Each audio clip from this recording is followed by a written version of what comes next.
C'est un réel plaisir de se retrouver avec vous, le téléspectateur. Merci et surtout bienvenue dans ce grand magazine. Ça fait débat, oui, des sujets d'actualité qui font débat ces derniers 48 heures, notamment la dernière sortie médiatique de l'ancien ministre de Défense Nicolas Kazadi, oui, sur la gestion des finances en République démocratique du Congo. Eh bien, aujourd'hui encore, on va revenir sur cette thématique. Que comprendre de toutes ces révélations? Est-ce une coïncidence avec le départ de Jules Alinguete à la tête de l'IGF? Et justement, après ce départ, quelle crédibilité accorder aujourd'hui à l'IGF? Deux grandes thématiques que nous allons évoquer aujourd'hui sur ce plateau avec des invités, pas les moindres. Monsieur Jean Mwango, analyste indépendant et un habitué de ce plateau. Bonjour et bienvenue à vous. Bonjour. Également, monsieur Donald Kabassé, cadre au sein de l'UDPS, maître avocat, également expert dans le secteur minier. Bonjour et bienvenue également. Merci, madame. Aujourd'hui, c'est un grand plaisir. On va également joindre à ce plateau une dame, madame Angèle Condé, qui est juriste, qui sera de nôtre, mais également monsieur Olivier Sambaï, enseignant à l'université, mais également président du cercle axiologique. Nous ouvrons le débat. C'est vrai qu'on a évoqué tout au début de cette semaine cette question liée à la gestion des finances en République démocratique du Congo. Si hier, l'on pointait également du doigt l'ancien ministre des Finances, il est sorti de son silence, évidemment, pour évoquer des grands dossiers, surtout des grandes révélations. On va le dire, c'est quand même grave venant d'un ancien ministre. Oui, bien sûr, c'est très grave. C'est très grave quand un ancien argentier national se permet effectivement de dire des choses qu'il ne disait pas quand il était ministre des Finances. C'est des révélations qui n'ont pour objectif que, on va dire, par moments révolter la population, parce que cette population, elle vit dans la misère. Les enseignants ont besoin d'être payés, les fonctionnaires mêmement. Nous avons la guerre et pendant ce moment, le pays a beaucoup plus de ressources. Vous comprenez qu'il y a tout ça et c'est pendant ce moment-là que M. Nicolas Kazadi choisit pour faire des révélations, on va le dire entre guillemets, parce que c'est comme je vous l'avais dit la fois passée sur votre plateau, j'aimerais bien qu'il le fasse alors qu'il était ministre des Finances. Alors, ce qui se fait après qu'il y ait, on va dire, des informations judiciaires ouvertes à son encontre, qu'il y ait des dossiers judiciaires dans lesquels il est cité, qu'il y ait des soupçons de corruption et des détournements des deniers publics, moi, je disais que je ne le prenais pas avec assez de crédit. Je vous ai également dit que M. Nicolas Kazadi, qui est notre cadre au sein de l'UDPS, c'est d'ailleurs député. Je l'ai toujours conseillé de se départir de son émotion, de la passion, de la colère, de la haine qu'il ressent contre les gens qu'il pense avoir complété contre lui. Parce que quand on parle des histoires de la République, d'abord, on doit être un homme d'État. Un homme d'État, c'est celui qui sait s'assumer. Vous avez géré. S'il y a eu de pertes dans votre gestion, il faut avoir le courage de dire « j'ai échoué ». Il ne faut pas avoir le temps de dire « c'était moi qui étais bon, moi j'étais nickel, tout était bien, j'avais une gestion orthodoxe et c'est les autres qui ont mal fait ». Mais il est d'un fait, madame, c'est que parmi beaucoup de choses que M. Nicolas dit, eh ben, nous, on ne cesse de les dire, que ce soit dans le domaine minier ou dans d'autres domaines.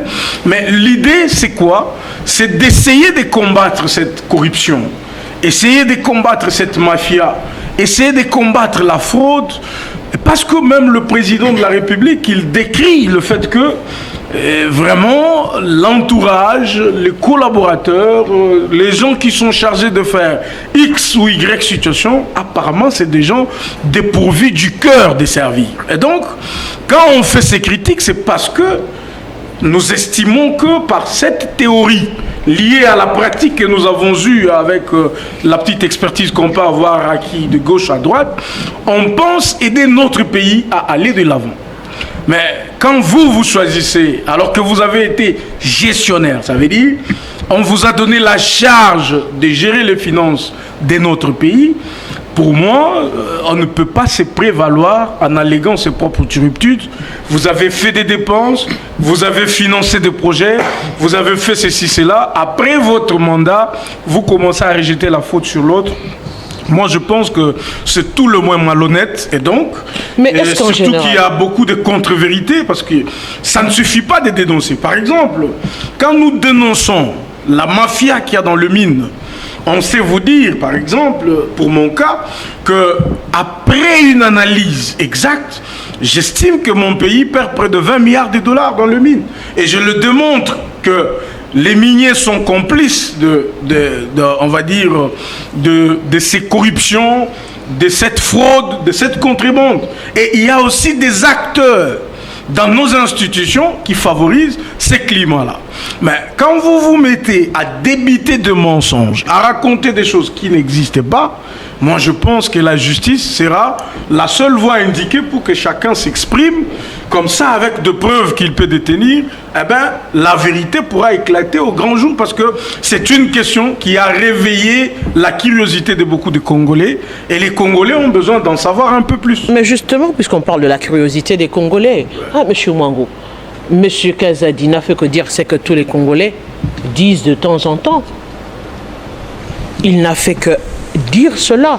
Et cette crédibilité ou l'ampleur que cela a, c'est parce que non seulement c'est quelqu'un du pouvoir, il est actuellement député national, il a assumé récemment les fonctions des ministres des Finances, on va le dire, il n'a pas non plus été exempté. Il a été cité dans beaucoup de dossiers. Dans le dossier forage, on l'avait cité. Dans le dossier, par exemple, construction des stades, au niveau des stades pour la francophonie, il a aussi été cité.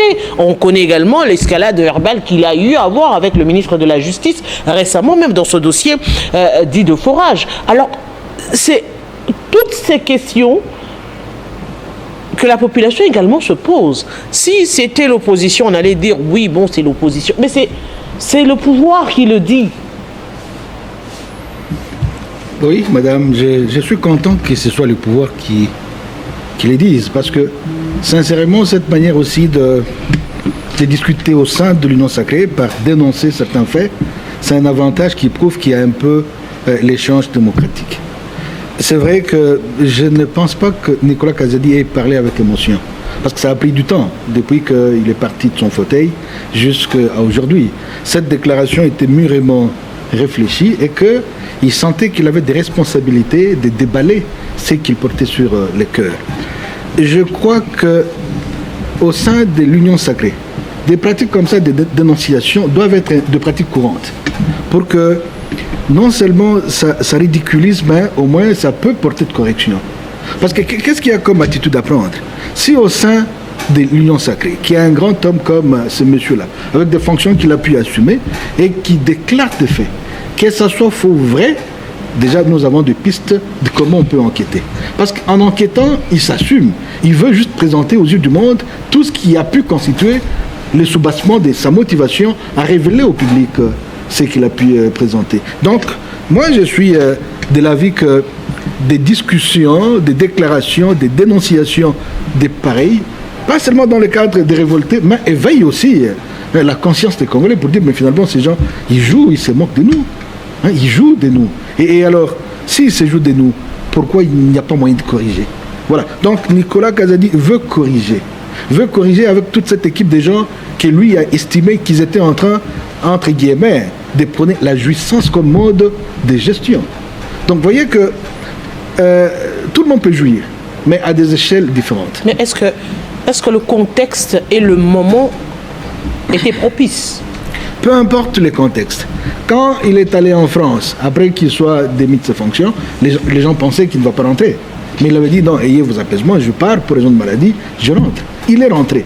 Mais il y avait un calme relatif. Maintenant qu'il a parlé, quel que soit le temps par lesquels il parlerait, ça aurait toujours cet effet boule de neige, avec des conséquences que nous ressentons. Quel serait le moment propice? Il fallait attendre la fin du mandat de 2028 pour dire, pendant que j'étais ministre. Non, c'est le moment où il y a des gens qui peuvent être indexés et puis comparaître éventuellement pour une discussion. La grande question, c'est aussi pourquoi il n'a pas démissionné et dénoncé cela. Voilà. Il a attendu être remanié pour, au finish, revenir sur ce dossier-là. Parce que si on veut parler de crédibilité, de probité, cela sous-entendrait qu'il en a eu marre à un moment donné. Il a dit non, je démissionne. Je ne veux pas de cette façon d'agir. C'est ce que ça aurait été fait. Mais c'est tardif. Bien que tardif, c'est pas bon. Mais c'est bon parce qu'il dénonce. Mais s'il gardait encore, ça aurait été très mal. Parce que ça pesait sur sa conscience. Ici, c'est le problème de... En fait, on ne sait pas évaluer la probité. La moralité, on ne peut pas évaluer. Mais au moins, on voit par les faits. Là, selon ce qu'il a dit, il est en train de se sentir mal à l'aise que son image soit ternie à cause de fausses allégations, de fausses accusations. C'est comme ça qu'il s'est mis en batailleur pour dénoncer et attaquer quiconque ferait face à lui pour dire voici des preuves. C'est ce que nous attendons. Même certains journalistes, lui a dit qu'il y a des journalistes qui étaient payés par l'IGF pour parler de mal de lui. Mais ce sont des révélations justement aujourd'hui. Est-ce que de par ces révélations, la justice congolaise peut se saisir de ces déclarations pour chercher à savoir quand même qu'est-ce qui s'est passé réellement? C'est pas ouvrir une boîte à Pandore dans ce dossier de finances, de rétrocession, des rétrocommissions, des partages, de jouissances, parce qu'il a évoqué tout cela dans l'ensemble. Et également, il a nommément aussi cité des gens, et parmi les personnes citées, on a vu l'inspecteur de l'IGF qui, après ces déclarations, a été mis en retraite. On dit, est-ce que finalement c'est une coïncidence ou c'est la résultante de tout ce qui... de sa sortie médiatique? C'est juste une coïncidence, ça n'a rien à voir. Il ne faut pas aussi... donner trop d'importance à la communication de notre frère Nicolas, au point d'insinuer que c'est après qu'il ait parlé que l'IGF a été démis de ses fonctions. Pas du tout. L'IGF n'avait pas pour vocation de rester éternellement à son poste. Il l'a dit après 34 ans ou 35 ans de carrière à l'inspection générale des finances. Il était temps qu'il se repose. Donc la République ne va pas arrêter de tourner. La République va tourner, mais tout ce que nous souhaitons au nouveau inspecteur, c'est la rigueur.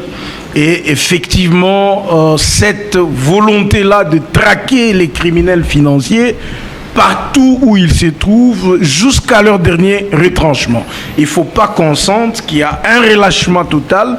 Il faut qu'on comprenne qu'après Alinguetti, l'inspection générale des finances continuera de jouer son rôle. Parce qu'il a essuyé lui aussi pas mal de critiques, ce qui est normal dans une démocratie. Chacun aura toujours un point de vue, que vous fassiez bien les choses, que vous le fassiez mal. Il y aura toujours, chacun portera toujours un regard, un point de vue sur ce que nous faisons. Et donc, ça n'a rien à voir avec la communication de notre frère Nicolas Kazadi. J'ai bien aimé le fait que notre analyste indépendant les dise, qu'on ne peut pas calculer la probité. On ne peut pas s'imaginer si ce qu'il dit est vrai ou c'est faux. Est-ce qu'il le fait dans une bonne intention? Est-ce qu'il le fait parce qu'il a besoin de laver son image? Est-ce qu'il le fait parce qu'il a été acculé? Donc moi, je lis, c'est mon analyse. J'ai lu dans les propos de M. Nicolas qu'il regrettait d'avoir perdu son poste au ministère des Finances après qu'on établisse qu'il n'était pas coupable de fait qu'on lui reprochait. Et pour ça, il fallait s'appuyer sur des gens qui ont pu mener des enquêtes, qui ont pu intervenir d'une manière ou d'une autre. Et tout ça ne l'a pas favorisé. Je vous avais dit d'ailleurs dans votre émission que ça ne le favorise pas en tant que politique. Parce que quand on est un homme d'État, on a des réserves. Quand on est un homme d'État, il y a des choses qu'on dit. On s'imagine dans quel contexte on les dit. Et comment on peut les dire? Parce que nous sommes un pays en guerre.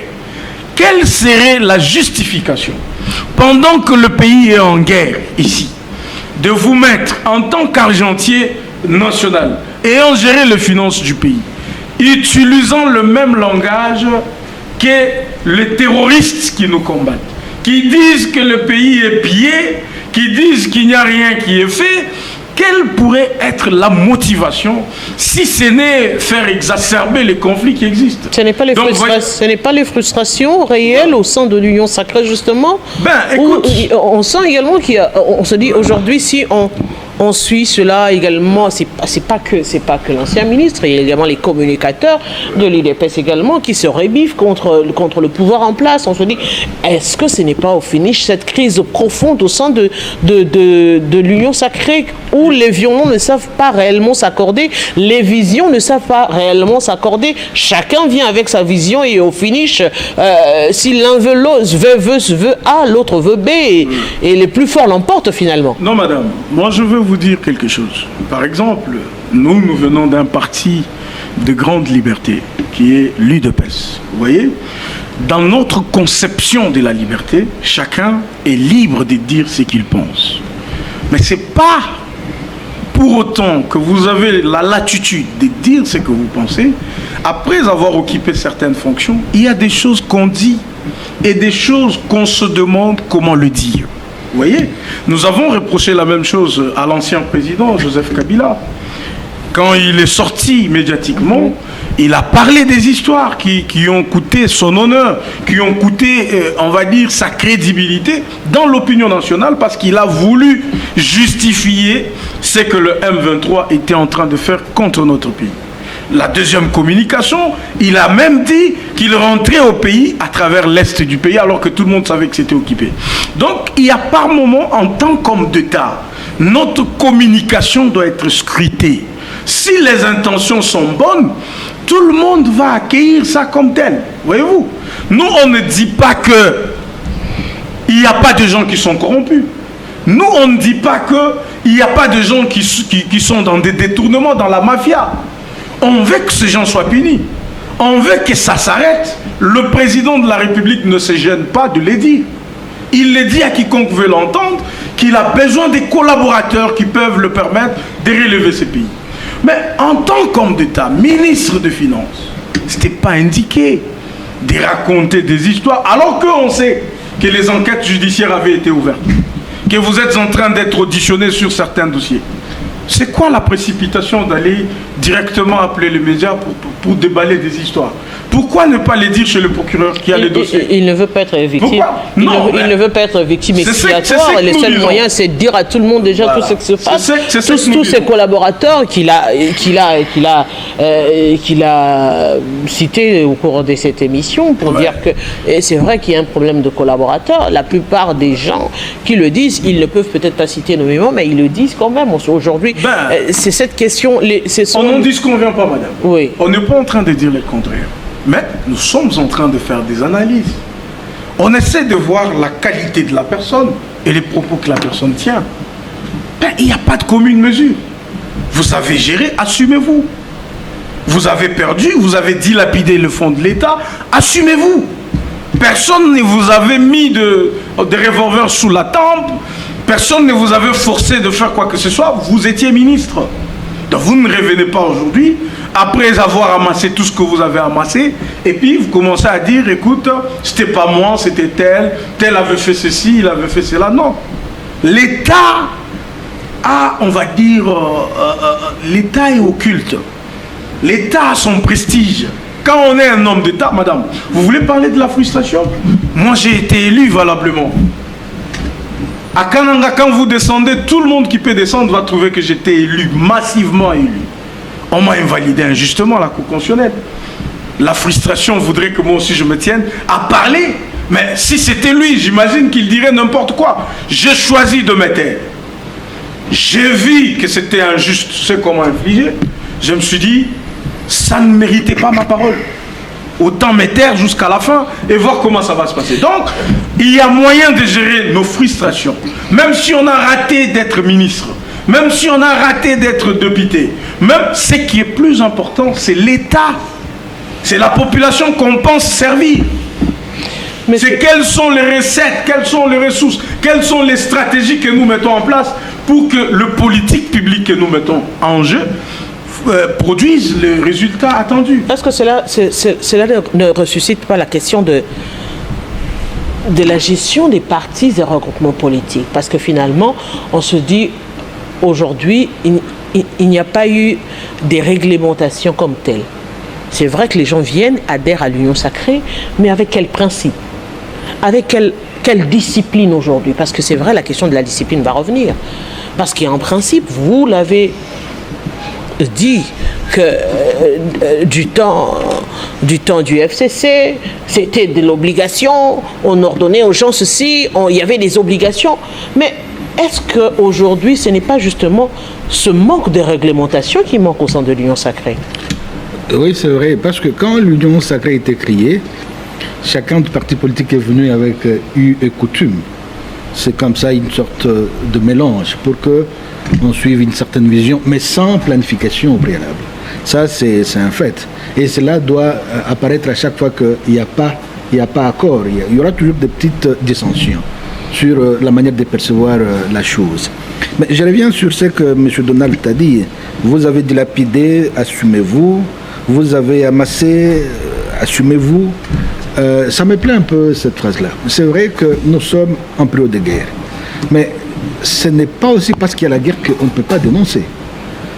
Il n'y a pas notre moment qu'il a choisi que ce moment ici pour dire au peuple congolais que voilà, pendant que j'étais là, mais j'avais constaté que j'avais des blocages à tel et tel niveau. Maintenant, on peut entrer, enquêter pour qu'on trouve clarification de tous ces faits. Donc, je ne suis pas d'accord qu'on dise parce qu'il y a la guerre que les gens ne vont plus émettre des avis. Ça va choquer par rapport à ceux qui diraient, bon, est-ce que réellement ça marie la vie ou le point de vue? Mais pourquoi ce moment? C'est vrai, dénoncer, c'est bien beau. Non, je suis en train de dire que... C'est bien beau, mais ça tombe comme un cheveu dans la soupe. C'est-à-dire, il n'y a pas eu des précédents, il n'y a aucun sujet actuellement sur la table. Oui. Du coup, faites ressortir des dossiers pour lesquels vous étiez, qui existaient alors que vous étiez encore Madame Arlette, disons que tout ce qu'il a dit est faux. Parce qu'il a amassé de fortune. Qui l'entendrait? Tout ce qu'il a dit n'a pas de soubassement. Mais ça va être un non-événement. Donc ce sera une déclaration qui est vide.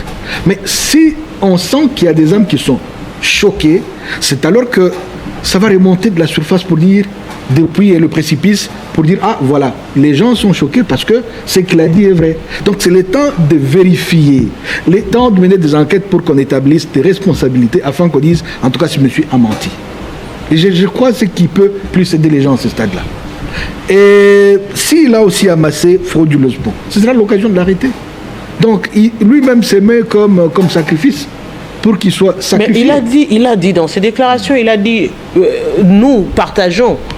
Nous, quand ça arrive, on nous dit non, partageons d'abord. Ça veut dire, quand on dit partageons d'abord, c'est aussi avec lui à l'intérieur. Voilà, il a dit nous.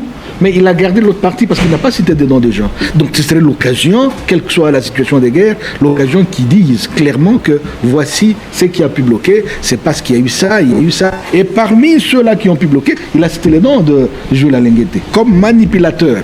Je me rappelle de ces mots, manipulateur. Donc vous voyez que quand M. Kabasel a dit que l'IGF doit traquer, est-ce que l'IGF traque réellement? Parce que à entendre ce que l'honorable Nicolas, je m'excuse un peu, il est honorable, c'est que l'honorable Nicolas Kazadi a dit, quelque part, il y a une sorte de manipulation même dans la manière de travailler de l'IGF.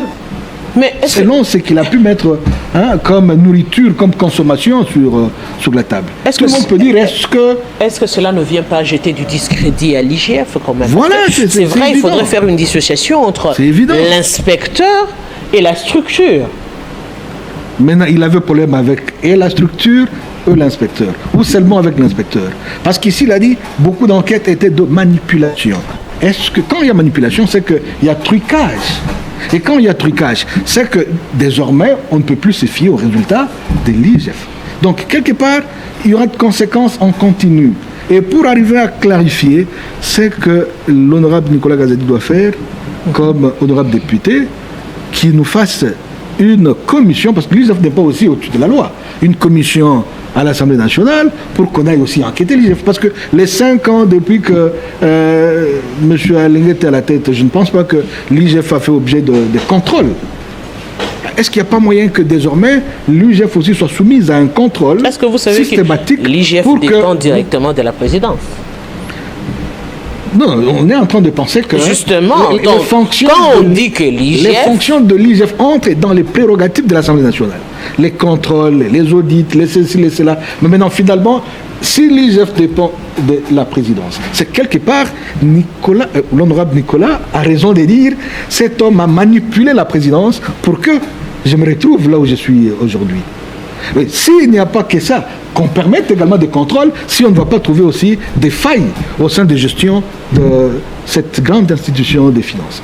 Parce qu'en réalité, quelque part aussi, ça frise la peur. L'IGF est devenu plus comme dans le marketing. On en parle partout, avec beaucoup de succès, on avale. Donc, est-ce que toutes ces campagnes, c'est pourquoi? Est-ce qu'il peut être victime de sa stratégie communicationnelle? À chacun sa stratégie communicationnelle et sa vision. Si l'IGF aujourd'hui se dit que je dois plus être visible, oui, évidemment, on est en train d'analyser. Est-ce que l'IGF aujourd'hui, s'il se dit dans ma stratégie communicationnelle, je vais être plus visible pour atteindre plus ma cible, est-ce que cela est empêché? Est-ce que cela fait de lui manipulateur des médias? Mais l'honorable a cité des noms de certains journalistes. Mais justement, quand il doit communiquer, il communique avec... Certains journalistes qui percevaient de l'IGF de l'argent pour parler bien de l'institution, alors qu'en réalité, selon ce qui était dit, il n'y avait rien de concret par rapport à ces accusations qui sont sur table, madame. Monsieur Olivier Sambaye, bonjour et bienvenue à vous. Merci de nous rejoindre ici sur ce plateau avec ces deux dossiers, notamment la question de l'IGF aujourd'hui qui revient sur la table avec les déclarations de l'ancien ministre de la Défense, sur sa crédibilité même. On revient pour prendre les deux dossiers qui, on va le dire, se chevauchent quand même parce que au regard de la dernière sortie médiatique, s'en est suivi le départ de la mise en retraite, il faut le dire, de Gilles Lingueté à 62 ans. Il a été mis en retraite. 63 ans. Oui. Il a été mis en retraite. On se dit finalement, est-ce que ce n'est pas ouvrir la boîte à Pandore avec cette question, avec ces déclarations de l'ancien ministre? Est-ce que cela ne remet pas en question la gestion et la réglementation des partis et regroupements politiques au sein de l'Union sacrée? Merci madame pour l'invitation. Je salue maître Donald, ça fait longtemps qu'on s'est vu, M. Jean Mwango également. Salutations à tous les co-débatteurs en même temps. Mais avant de répondre à cette question, accordez-moi juste 30 secondes que je place un mot sur l'invivabilité actuelle de la ville de Kinshasa. Les problèmes, c'est que les idées sont là, les penseurs sont là, les hommes sont là, mais rien ne marche sur la circulation.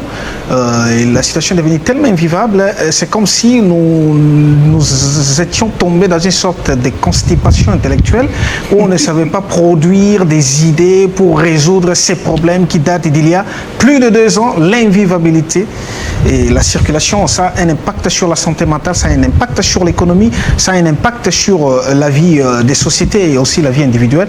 Il faudra que rapidement que l'autorité politique reprenne cette situation.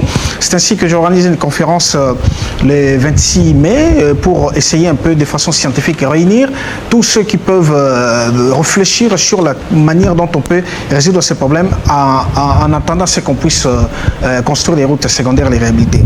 Pour revenir rapidement sur cette question concernant l'IGF et les déclarations de l'ancien ministère des Finances, il y a 2 choses qu'il faut tenir en compte, madame. Premièrement, c'est l'ancien ministre des Finances. Vous savez, il y a certaines fonctions auxquelles, quand on accède, il faut se hisser pour devenir véritablement homme d'État. J'analyse à ma manière. Un homme d'État, c'est celui qui, à un certain moment, quelle que soit la situation, quelles que soient les circonstances, ne peut pas révéler certains secrets. Certains dossiers ne peuvent pas être révélés du moment où, pendant votre fonction, ça n'avait pas été mis à la place publique. Si le média n'en avait pas fait des communications officielles, ces dossiers-là restent des dossiers secrets. Et c'est l'attitude de l'homme d'État pour conserver le secret du chef, pour que cela ne puisse pas être mis à la place publique d'une certaine manière, au risque d'entacher même l'image de la famille politique, mais aussi de la personne qui vous avait livré ses secrets et des dossiers sensibles que l'on gère.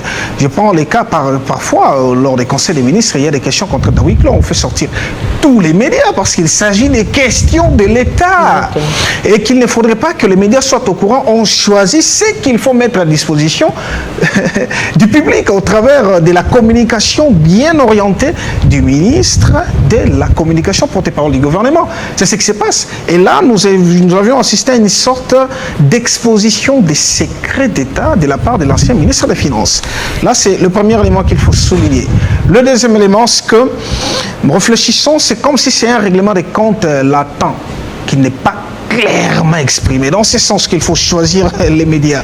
C'était quel type de médias? S'il faut orienter les médias par rapport à une certaine considération, il y a des médias qui sont caricaturés opposition, des médias qui sont caricaturés pro-pouvoir, mais quand on voit la ligne éditoriale même de ces médias qui avaient reçu l'ancien ministre de la Défense, ça peut donner à croire que l'ancien ministre de la Défense ferait sorte des règlements des comptes au régime actuel, mais aussi au chef de l'État, car il a révélé certaines questions extrêmement sensibles qu'il ne devait pas.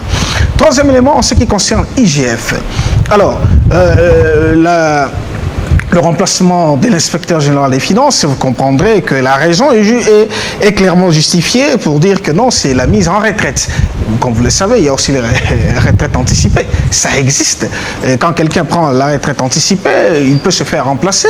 Il prend la retraite en tant que fonctionnaire, mais il reste libre d'accéder à d'autres fonctions politiques parce qu'en politique, on ne part jamais en retraite. Alors, concernant l'IGF, madame, moi, j'accompagne l'IGF avec mon SBEL. Nous avons organisé des conférences et des séminaires. Je prends la grande conférence que j'ai organisée en 2022 où j'ai associé l'IGF et l'APLC. Le 9 décembre 2022. Il était question de parler des deux principales antivaleurs qui retardent le développement de la société, corruption et détournement. Nous avions reçu l'un des inspecteurs généraux parce que le même jour, malheureusement, ça avait coïncidé avec le discours du chef de l'État sur l'état de la nation. L'inspecteur Jules Alinguette n'avait pas pris part, mais avait délégué l'un des inspecteurs généraux au nom de Gabriel Kabanangui qui avait pris part à cette conférence que nous avions organisée avec l'APLC. Et il a été question de se demander pourquoi les rapports de l'IGF restent inactifs. Ce qui détourne, l'IGF fait les enquêtes, publie les rapports, mais il n'y a pas d'arrestation, il n'y a pas la récupération de la justice. Nous avions voulu associer IGF, APLC et la Cour de cassation. Fort malheureusement, les magistrats ne sont pas appelés à un certain moment donné des conférences de cette envergure-là, et puis ils s'étaient retirés à la dernière minute, et pourtant l'accord des principes avait été donné. Mais qu'est-ce qui a été révélé à la conférence? Il a été révélé que l'IGF faisait son travail, mais que la justice ne récupérait pas les rapports de l'IGF, les recommandations de l'IGF pour en faire une analyse approfondie, afin de traquer tous ces malfrats-là, les ester en justice et les interroger. On prend un exemple patent, puisqu'on parle justement de l'ancien ministre des Finances. Il a eu le dossier forage, si je m'abuse. Il y a eu une note du ministère de la Justice, l'interdisant de sortir du pays. Il était quand même sorti, non? Exactement. C'est ça que je suis en train de dire. Il y a beaucoup de dossiers. Il y a beaucoup de dossiers ici. Les demandant de rester, mais il est quand même sorti. Exactement. C'est dont je parle. L'IGF fait son travail, les rapports sont rendus. Il y a beaucoup de rapports, SICOMINE, dossier gratuité de l'enseignement, pour ne citer que cela. Mais quelle a été la récupération de la justice? Et l'IGF n'avait pas la totale coercition et n'a même pas les pouvoirs coercitifs, les moyens coercitifs. C'est un organe de contrôle, pas d'audit, de contrôle. Le contrôle qui permet, à l'issue de chaque contrôle, il y a un rapport. Le rapport rendu, mais d'autres services devaient récupérer, exploiter les rapports pour agir. Malheureusement, ça n'a pas été le cas dans plusieurs dossiers. Quand même à un certain moment, il fallait arrêter, mais les libérations à tout moment. Et ça fragilisait l'IGF, les actions de l'IGF. Plusieurs fois, nous en avons parlé. L'IGF a été fragilisé. La dernière fois, même ici, nous en avons parlé, la fragilisation de l'IGF à cause de l'inaction du pouvoir judiciaire de traquer tous ceux qui sont considérés comme étant des délinquants économiques qui versent dans les antivaleurs. Et ça fragiliser l'IGF, ce qui a fait qu'aujourd'hui, nous l'avons dit lors d'une autre conférence, l'IGF était devenu comme étant une caisse de résonance qui fait simplement... Mais est-ce que ce n'est pas la résultante de cette visibilité exagérée dont dénonçait aussi M. Nicolas Kazadi? Vous comprendrez... Parce que l'IGF, il faudra le dire, existe depuis belle lurette aujourd'hui. Il y avait une nette volonté... Il n'y a pas que l'IGF, il y a dans plusieurs secteurs les inspecteurs dans le secteur financier, dans le secteur X, dans le secteur Y. N'est-ce pas aujourd'hui cette visibilité qui joue finalement en sa défaveur? Non, ce n'est pas une visibilité exagérée. Madame, vous avez une antivaleur qui est à la base du sous-développement de notre société. Le détournement et la corruption. Si aujourd'hui on ne sait pas se développer, atteindre les niveaux qu'on devait avoir, c'est à cause du détournement et corruption. Un sérieux problème d'antivaleur. Alors le problème c'est pas l'IGF, le problème c'est la justice. Exactement. C'est pourquoi je suis en train de dire l'IGF a fait son travail, a fait ce qu'elle pouvait. À un certain moment, l'IGF commençait seulement à sensibiliser. Et à un certain moment, les actions de l'IGF étaient fragilisées dans ce sens que lorsqu'un mandataire sait que l'IGF arrive, parfois on disait un bois copal qui fasse son travail, je sais là où je vais gérer les comptes, je vais régler l'affaire. Et ce qui a fait que les actions de l'IGF avaient été fragilisées. Mais je reviens sur les déclarations de l'ancien ministre des Finances, c'est vraiment ce que je considère comme étant une faute du point de vue de sa casquette d'un homme politique qui a exercé une fonction en tant qu'un homme d'État. Il y a des déclarations qu'il ne pouvait pas faire. Mais il est membre d'un parti. Vous allez comprendre que c'était une sorte de règlement d'école parce qu'il y avait une guerre entre lui et l'inspecteur général des finances, l'inspecteur aujourd'hui ancien. C'est lui qui le dit, c'est pas l'inspecteur général des finances qui le dit. L'inspecteur général des finances. C'est lui qui sous-entend qu'il l'un dit, l'autre réplique. L'un dit, l'autre réplique. Vous verrez que c'était une sorte de guerre, règlement des comptes. Il fallait éventrer les bois pour exposer l'un au détriment de l'autre. Malheureusement, les choses sont passées de cette façon. Est-ce que ça ne fragilise pas aujourd'hui l'UDP? Ça ne fragilise pas l'Union sacrée aujourd'hui? Parce que l'Union sacrée, il n'y a pas de déclarations à faire, il n'y a pas de sanctions à donner, parce qu'il n'y a pas justement cette réglementation au sein, que ce soit du parti ou encore du regroupement politique. Madame, j'étais en train de vous dire que mon parti, l'UDP, c'était un parti de grande liberté. Ça veut dire on est habitué à la contradiction, on est habitué à entendre le point de vue qui ne sont pas certainement le nôtre, et donc on vit avec, et dans cette liberté on veut que la liberté de l'un se limite là où commence celle des autres. Et c'est même ce qu'on a essayé d'expliquer tout à l'heure, que l'ancien ministre des Finances devrait vraiment respecter le fait qu'il est homme d'État. Exactement. Un homme d'État ne dit pas tout ce qui lui passe par la tête, même s'il a été déçu. Voyez-vous, je vous ai donné mon exemple. Je vous ai dit que j'ai été invalidé, alors que j'ai été élu, massivement élu à Kananga. Surnommé Idi Yaba et tout ce qui va avec. Publié, proclamé par la CENI. J'ai siégé pendant 2 mois au sein de l'Assemblée nationale. Injustement, la Cour constitutionnelle m'a fait quitter le perchoir. Voyez-vous, je suis resté calme. J'ai décidé de ne pas parler et de continuer ma lutte politique. Donc, si on met la colère et la haine, on va régler des comptes aux gens au lieu de donner de bonnes analyses. J'ai décidé personnellement de me concentrer sur ce que j'ai de précieux, sur comment je peux aider mon pays d'une manière ou d'une autre.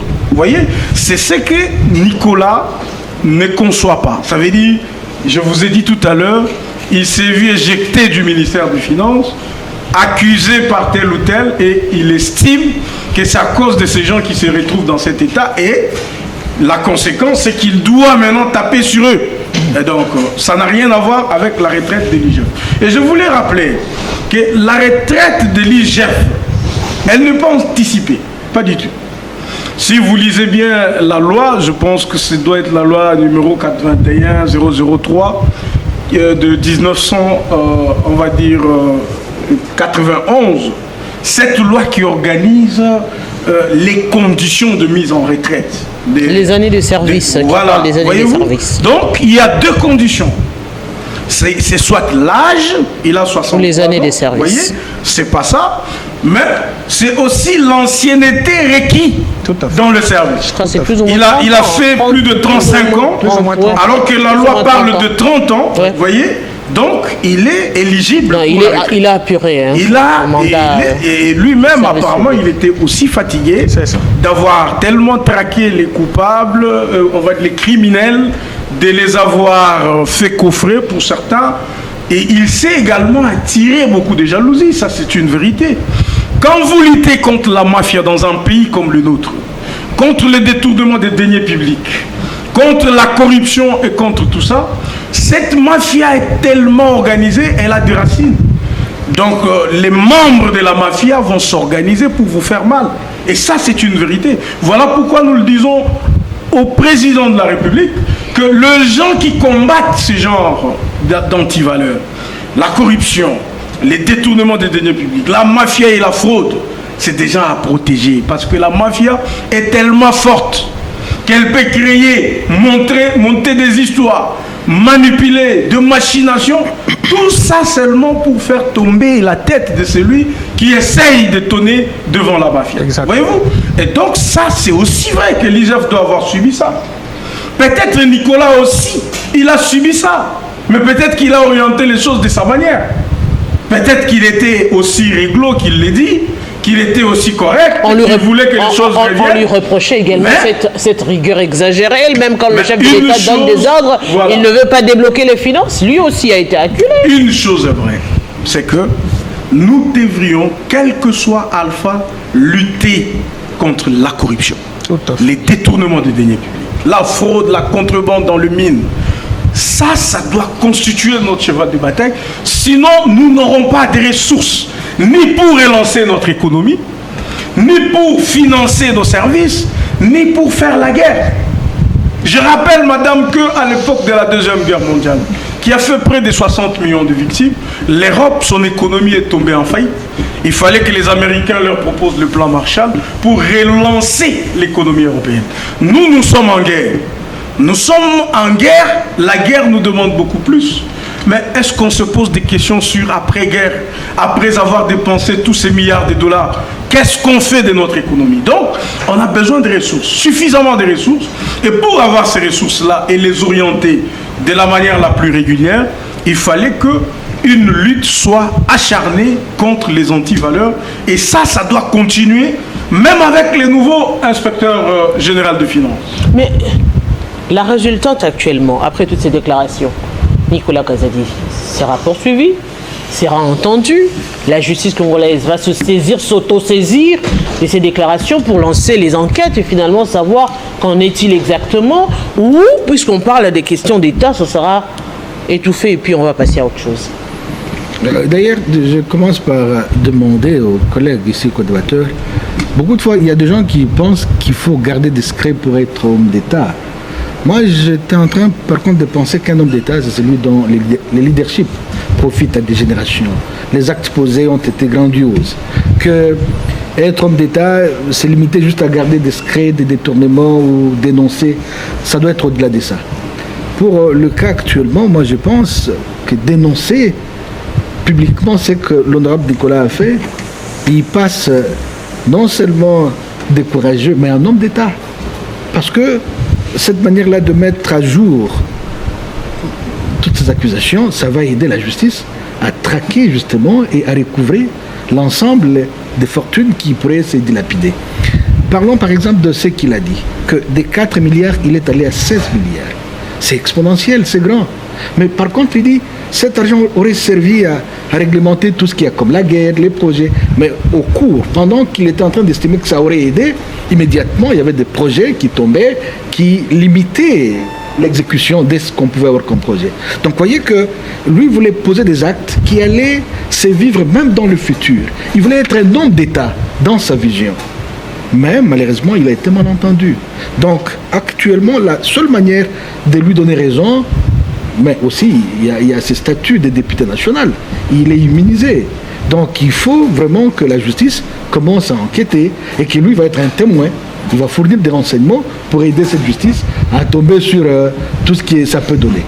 Mais si on va brutalement encore le prendre, juste un exemple, brutalement le prendre, on va tomber dans le même piège de Matata, dans le piège de... J'ai dit brutalement, c'est-à-dire sans considérer les immunités. Donc, nous pensons que, vous savez, par moment, quand nous sommes sur le plateau, il y a deux aspects. Il y a l'aspect pédagogique et aussi nous apprenons. Il y a des domaines qu'on ne maîtrise pas, on doit apprendre. Donc, nous savons qu'un député jouissant de ses immunités, on ne peut pas l'arrêter n'importe comment. Alors, comme il a parlé, c'est bon qu'il en parle d'une manière très détaillée. Et de cette manière-là, qu'il nous dise maintenant clairement quelles sont les responsabilités par rapport à tout ce qu'il a pu avoir comme motivation pour exposer ça aux yeux du monde. Alors, il peut également... vrai pour dire mais je ne pense pas que ce soit l'émotion. Parce que cet homme-là, selon l'attitude qu'il présentait, il était calme. Nous l'avons. Moi, j'ai revu, avant de venir, je me suis dit que je me donne la peine de revoir un peu cette vidéo. C'est un monsieur qui disait ce qu'il maîtrisait. Et qu'il n'y a ni émotion ni passion, c'est qu'il était convaincu que c'était important qu'il parle de ça. Et maintenant, je pense, tout ce que nous pouvons faire, c'est lui donner la chance de déballer et que les Donald et les autres agents de justice nous aident à trouver réellement les coupables. Si c'est lui qui fait part aussi, qui fait partie des coupables, allez, qu'on les mette aussi dans le même panier que les coupables. Mais s'il n'est pas coupable, qu'on ne muselle pas les gens qui veulent dénoncer. Parce que c'est à l'issue de ces dénonciations que nous allons avoir une justice qui va aider à traquer ces gens. Mais cela revient encore à dire qu'il faudrait assainir l'entourage du chef de l'État. C'est ce que tout le monde arrête de dire. L'entourage du chef de l'État devrait être assaini. Parce que la question revient à chaque fois. Et dans toutes les discussions, les gens reviennent sur l'entourage du chef de l'État, qui sont soit dans des commérages, qui sont soit dans la jouissance, comme l'a dit M. Nicolas Kazadi, ou encore dans des questions de détournement et de dilapidation des fonds d'argent d'État. Bon, l'assainissement de l'entourage des chefs de l'État, c'est un mot qui revient très souvent. Le chef de l'État est mal entouré. Non. Le chef de l'État nous n'avons pas à dire que le chef de l'État n'a pas un bon entourage. Madame, le chef de l'État, depuis qu'il est là, en 2018, il a, si je ne me trompe, 4e DIRCAB. Il ne fait que changer pour chercher des bonnes personnes. 4e DIRCAB. Des conseillers à tout moment, on a des révisions du cabinet du chef de l'État. Mais il cherche des bonnes personnes, des personnes intègres. Tout à fait. Je ne sais pas si je me trompe, monsieur. Oui, c'est correct. 4e DIRCAB. Il est en quête de cet homme-là. Oui, il est en quête de ces gens-là. Mais pour que ça change, l'impunité. Toujours les antivaleurs. Nous avions une occasion, malheureusement nous avons loupé cette occasion, c'est vraiment pour laquelle les antivaleurs sont revenus avec force, comme les Saintes Écritures disent, vous chassez 7, ils reviennent 7000. Il fallait chasser 7 en 2020, au mois de juin et juillet, procès 100 jours. Et lorsqu'il y a arrestation... Procès 100 jours. Je vous dis, procès 100 jours. Chasser combien?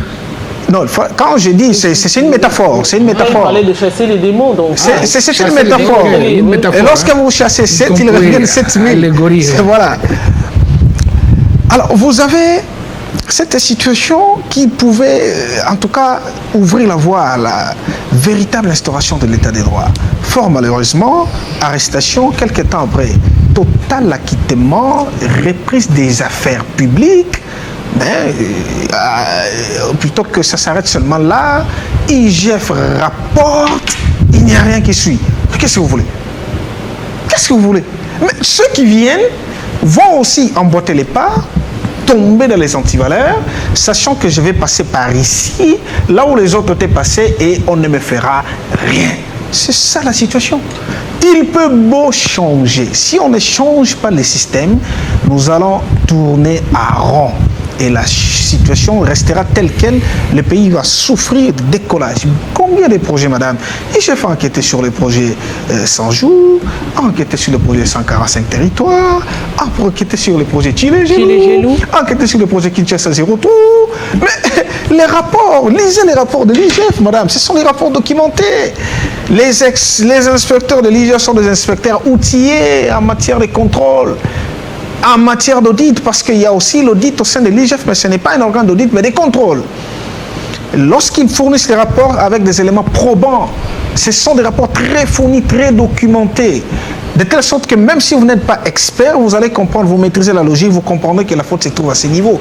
Et je comprends pourquoi parfois le ministre de la Justice a proposé la création des parquets financiers, parce que les questions économiques parfois sont ignorées par certains juristes, et les juristes restent dans le juridisme et puis interprètent seulement la loi, alors que les questions économiques à un certain moment demandent de l'expertise. Ce qui fait que parfois l'IGF produit les rapports, mais lorsque ça va à la justice, le juriste et les magistrats qui ne maîtrisent pas les questions économiques vont interpréter la faute du point de vue juridique, et difficile d'établir la faute, on acquitte les personnes.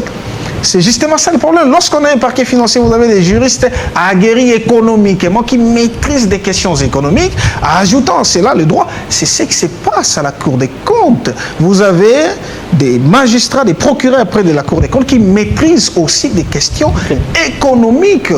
Et ce qui fait que parfois, lorsqu'il y a des interpellations au Cour des comptes, certes, ce sont des sanctions seulement pécuniaires, pas des sanctions qui peuvent conduire les gens derrière arrestation pour que les gens fassent la prison. Mais c'est ce qu'il fallait faire. Et aujourd'hui, nous sommes dans une situation telle que on ne sait pas exactement ce qu'il faut faire en matière de l'entourage des chefs de l'État. Le problème, c'est que lui-même doit prendre beaucoup plus de décisions pour bien faire fonctionner l'appareil de la justice. Pour rejoindre maître Donald Cabassel dans ce qu'il a dit, mais vous savez, tous ceux qui combattent les antivaleurs, la mafia, la fraude, mais ce sont des personnes à supprimer, parce que les fraudeurs vont se constituer pour monter des stratégies afin d'éliminer celui qui se présente comme un danger dans leur sale besogne afin d'avancer. Mais voilà, le ministre de la Justice, vous savez, avec à moins d'une année, il a quand même posé des actions, mais quelles attaques n'a-t-il pas réussi? Simplement parce qu'il veut redresser les choses, il doit être attaqué dans tous les sens. Jules Alignette a essayé, courage à lui, félicitations, ça fait 5 ans, il a quand même résisté contre vents et marées, ça n'a pas été facile, il a résisté. Aujourd'hui, moi je dirais qu'il sort victorieux parce qu'il part laissant beaucoup de rapports, des centaines de rapports documentés noir sur blanc du point de vue économique, du point de vue financier, qu'il y a eu des fraudes, il y a eu des fautes. Malheureusement, si IGF pouvait arrêter, madame, je ne sais pas, peut-être les choses seraient redressées. Malheureusement. L'IGF ceux-là qui sont coupables, aussitôt arrêtés, ils remboursent. Aussitôt arrêté, il rembourse. Je reviendrai par exemple à ce qui était proposé en 91 lors des conférences nationales souveraines. Oui. L'Office des biens mal acquis qu'avait proposé Tshisekedi. Vous volez, on vous arrête, vous restituez. Même ceux qui étaient arrêtés, personne n'a restitué quoi que ce soit. Il y a des décisions de justice qui tombent caduques, ça disparaît comme ça. Et nous tournons à rond. Il faut changer ce système en instaurant une sorte de léviathan, comme l'a proposé des grands penseurs comme Thomas Hobbes, qui disait qu'il faudrait que la justice fasse peur, qu'on tremble quand on a un dossier en justice, quand on est interpellé pour détournement pour corruption. Mais voilà, aujourd'hui, détournement, corruption, quelqu'un se présente calmement, tiré à 4 épingles, il est à l'aise, on sanctionne 20 ans, il entre, mais quelques mois après, il est acquitté. Il est acquitté. C'est pas normal. Monsieur Cabassel, aujourd'hui encore, c'est vrai que ce dossier, cette actualité remet sur la table beaucoup de questions, notamment sur le casting, le choix des hommes d'État. Est-ce qu'ils sont rodés? Est-ce qu'ils sont préparés pour être hommes d'État? Parce que c'est vrai qu'on le dit, est-ce qu'il y a des formations comme telles pour les hommes d'État? Parce qu'il faudrait arriver à quelqu'un après la mise en fonction. il y a des séances de formation, des séances de réorientation, parce que les gens doivent quand même savoir, la fonction que j'assume m'exige ceci, m'exige cela. On l'a vu par exemple à l'époque de Matata Ponyo, qui avait demandé à ce que, lorsque vous êtes nommé membre du gouvernement, par exemple, les musiciens n'ont pas le droit de vous chanter. Quand vous êtes homme public à assumer les grandes fonctions au niveau de l'État, vous n'avez pas le droit d'avoir les mabanga, par exemple, au niveau des chansons de musiciens. Ce sont là des questions qui relèvent de l'éthique, qui relèvent de la formation d'hommes d'État. Madame, moi je pense comme tout le monde que c'est un grand challenge. Les castings, c'est tellement difficile parce que vous n'êtes pas prophète, vous ne savez pas vous imaginer des capacités de la personne, mais vous pouvez voir quelqu'un sortir de Sorbonne, sortir d'Harvard, sortir de ceci, sortir de cela. Vous pouvez le croire tout de suite et lui donner beaucoup de responsabilités. Malheureusement, il vous déçoit. Là, vous avez raison. Il vole, il détourne, il n'est pas honnête. Même quand Matata a dit qu'il vienne à 6 heures, qu'il soit en cravate, qu'on ne le chante pas, ils n'ont pas arrêté d'être malhonnêtes. Ils n'ont pas arrêté de détourner. Donc moi je pense, le vrai problème d'un chef d'État, tout comme de tout dirigeant honnête et sérieux, c'est de trouver des gens qui peuvent réfléchir comme lui, qui peuvent être honnêtes, qui peuvent comprendre les choses comme lui, qui peuvent vouloir amener le pays dans la direction qu'il veut, sans qu'il ne tire des avantages individuels ou qu'il prenne ce qui appartient à l'État pour lui-même. Et ces gens sont rares. Mais moi, je pense que l'unique manière de mettre tous ces gens d'accord, c'est d'instaurer la sanction comme mode de répression. Parce que si tu voles et que tu es arrêté, directement mis en prison, condamné avec possibilité de restituer, avec des saisies de maisons, de parcelles et de tout ça, même le plus malhonnête deviendra honnête. Parce que les savoirs comme ça, imagine, des gens se constituent en petits cercles, ils ne veulent pas que les autres accèdent au chef de l'État. Quand il y a des grands projets, ils exigent des rétrocommissions. Quand il y a ceci, cela, ils disent non, il ne peut pas aller voir le chef, c'est nous qui sommes ici. Mais vous faites quoi? Vous ne faites rien finalement. Quand il y a des gens qui ont des grands projets, c'est toujours, moi je gagne combien? Toi tu fais ceci. Mais il faut reconnaître qu'il y a aussi des collaborateurs honnêtes autour du chef. Il y en a qui sont honnêtes et qui aussi subissent la loi de la mafia. Exactement. Ça veut dire que le mafieux ne veulent pas le voir prospérer. Voilà. On va mentir sur eux, on va les appeler de tout le nom d'oiseaux, on va faire tout ça parce que la mafia a besoin de prospérer. Et la mafia n'a pas besoin qu'il y ait de barrières, qu'il y ait d'obstacles. Et donc, nous prions pour notre chef. Et nous, on recommande que la sanction, que la justice devienne forte. Et même c'est pour ça, j'ai compris, c'est comme ça que le chef de l'État voulait avoir une justice qui soit forte. Quand la justice est forte, les hommes vont arrêter d'être forts. Ils vont arrêter d'être arrogants. Chacun répondra de ses actes. Mais quand la justice elle-même, ici je viens de vous parler de mon invalidation injuste à la Cour constitutionnelle. Quand la haute cour du pays est capable de faire ça, c'est là où tout ça, toutes ces tares ici prospèrent. Et donc moi je veux que si cette justice devient juste, forte, et qu'elle peut mettre la main partout, vraiment, on aura gagné un peu en honnêteté et le pays pourra quand même gagner quelque chose. Mais est-ce que ce n'est pas aussi la politique elle-même qui empiète sur cette justice? Parce qu'apparemment, il y a plus de pression politique qui arrive des part et d'autre, au-delà de la mafia organisée. Il y a cette question aussi des pressions politiques qui finalement prennent aussi les dessus dans certains dossiers. Oui, justement, il y a la question politique prime.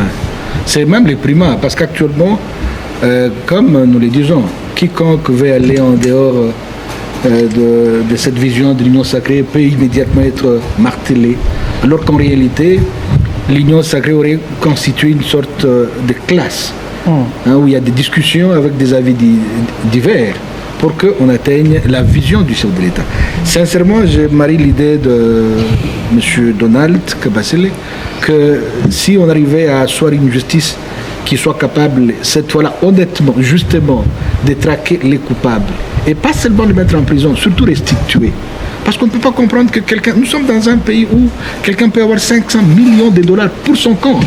Le projet son jour, l'argent n'a pas été restitué. Qui a $100 comme salaire. Vous voyez, en fait, même si on ne veut pas émettre une philosophie de déception, de désespoir, mais est-ce que ces gens qui ont 500 millions de dollars, comme ça ils prennent de la caisse de l'État, est-ce qu'ils mourront un jour? Mais malheureusement, ils vont mourir. Mais pourquoi ne pas soulager aussi la vie des concitoyens? Donc, arriver à ça, comme vous avez posé la question, connaître cet homme n'existait pas. Mais il y a quand même des gens qui se définissent, qui savent dire non, qui savent avoir une certaine vision, qui savent servir le peuple. Et quand ça ne marche pas, ils se retirent. Moi, je me rappelle en 2011. Là, je vais faire une comparaison. À un moment donné, l'honorable Antipas Moussa ne marchait pas avec Kabila. Et il a dit, j'ai démissionné. Les autres légions, il y a aussi Sama Lukonde qui a démissionné à l'époque en tant que ministre. Il y a même des gens qui sont intégrés comme ça, qui constatent que si ça ne marche pas, si ça ne marie pas ses convictions, ils démissionnent. On peut cultiver cette attitude de démission où carrément on impose la rigueur de la loi. Je me rappelle, je ne sais pas si c'est une anecdote, au Burkina Faso, on nous a dit qu'il y avait un monsieur qui avait volé et on l'avait flagellé jusqu'au point qu'il est allé au village et il est allé restituer tout ce qu'il a pu prendre. Mais pourquoi ne pas le faire ici chez nous? Juste un dernier mot, clôture. Juste un dernier mot, il y a d'ailleurs une illustration par rapport à ce que vous venez de dire tout à l'heure. Le 9 décembre dernier, l'IGF a organisé une conférence internationale sur la lutte contre la corruption. Nous avons été invités, nous avons été là avec plusieurs pays, l'Angola, la Côte d'Ivoire et plusieurs pays. Mais on a assisté à l'expérience de l'Angola. En 2 ans, ils ont récupéré 10 milliards de dollars des biens mal acquis. Ils ont arrêté les détourneurs, ils ont confisqué tous les biens détournés. Au bout de 2 ans, ils ont confisqué des avions, des appartements et la valeur de tout ce qu'ils avaient récupéré revenait à 10 milliards de dollars. Les images existent, les documents existent auprès de l'IGF. Nous avons été là, nous avons assisté à l'inspecteur général de l'IGF de l'Angola qui était là, qui nous a partagé cette expérience. Donc, si la justice ne deviendrait pas une justice équitable, nous n'allons pas assister à une transformation totale du pays. Et je compatis encore, s'il faut le dire comme ça, avec Maître Donald, qui a été victime de l'iniquité de la justice dans notre pays. Et aujourd'hui, il serait au perchoir pour, en tout cas, porter haute la voix. Malheureusement, il ne sait pas le faire à cause de l'iniquité de la justice dont on parle. Pourquoi? Parce que le pouvoir judiciaire a été inféodé par le pouvoir politique. La politique dicte l'action. Mais si tel est le cas, mais récupérons la situation en tant que politique. Les magistrats suprêmes, qu'ils dictent la loi. Voilà. Si c'est inféodé, mais oui, on suit la vision. À ce moment-là, on sanctionne ce qu'il faut sanctionner. Ouais. On récupère la situation. Quand même on parle de l'inféodation, c'est que ce n'est pas une bonne chose. Le pouvoir judiciaire est inféodé par le pouvoir politique. Mais ce serait une bonne chose parce que les magistrats suprêmes, c'est le président de la République. L'observateur du pouvoir judiciaire, c'est le ministre de la Justice. Et l'acteur du pouvoir judiciaire est nommé par le président de la République. Tous les présidents des cours ainsi que les procureurs généraux. Donc, ce qui veut dire que le chef de l'État a une lourde responsabilité pour redresser la justice. C'est lui le médecin de cette justice malade. C'est lui le médecin. Surtout parce qu'on parle de la justice malade. Comment voulez-vous que des responsables de la justice qui sont à Kinshasa donnent des ordres à des magistrats qui sont à plus de 3000 km et comment ils vont prendre une décision sans avoir lu le dossier, vraiment, sans en connaître ni les tenants ni les aboutissants, en menaçant même ces magistrats-là que si tu ne donnes pas la décision dans tel ou tel sens, eh ben, tu ne seras plus là-bas. Ouais. Comment voulez-vous que la justice... On va t'envoyer à Bikoro ou à Katakokombe. Donc s'il n'y a pas cette moralisation-là de la vie publique, si ces gens n'arrêtent pas d'être malhonnêtes, s'ils doivent rester corrects, s'ils doivent laisser la loi seule les dicter, la loi seule les orienter, comme c'est dit dans la Constitution. Tout à fait. Le pays sera sauvé. Exactement. Monsieur Jean Mwango, grand merci à vous. Je rappelle que vous êtes analyste indépendant. Monsieur Donald Kabasele également, grand merci. Cadre au sein de l'UDPS, parti au pouvoir également. Monsieur Olivier Sambaye, enseignant à l'université. Voilà, il souffle le froid ici. Monsieur Olivier Sambaye, enseignant à l'université, mais également président du cercle axiologique. Un grand merci à vous d'avoir été sur ce plateau également. Je crois que c'est certainement avec la pluie qui s'est abattue aussi ces problèmes d'embouteillage dans la ville que Madame Angèle, juriste, n'a pas pu arriver à temps ici sur ce plateau. C'est un réel plaisir de vous avoir également. On espère justement que le Congo ira mieux et que la justice va justement prendre le dessus pour régler tout ce qu'on peut dénoncer comme anti-valeur pour le bien-être des Congolais. Mesdames et messieurs, on se retrouve très prochainement, pourvu que Dieu nous prête vie.